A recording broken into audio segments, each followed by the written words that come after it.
బైబిల్లో కూడా రామ్ అనే పేరు ఉందనే మాట మీరు ఎప్పుడైనా విన్నారా?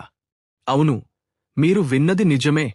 బైబిల్లో రామ్ అనే పేరు స్పష్టంగా కనిపిస్తుంది.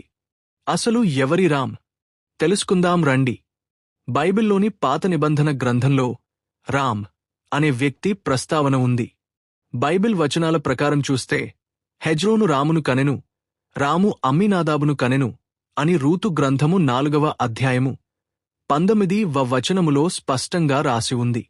అలాగే మొదటి దినవృత్తాంతముల గ్రంథము 2వ అధ్యాయము 9వ వచనము ప్రకారం ఈయన హెజ్రోను కుమారుడు.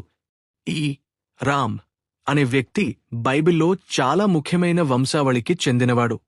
ఇశ్రాయేలీయుల గొప్ప రాజు అయిన దావీదు మరియు చివరకు యేసుక్రీస్తు ప్రభువు కూడా ఇదే వంశపరంపరలో జన్మించారు.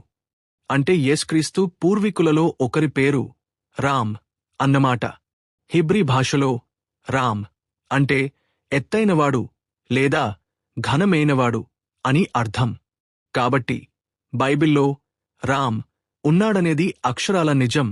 కాని ఆయన ఇశ్రాయేలు దేశానికి చెందిన ఒక చారిత్రక వ్యక్తి.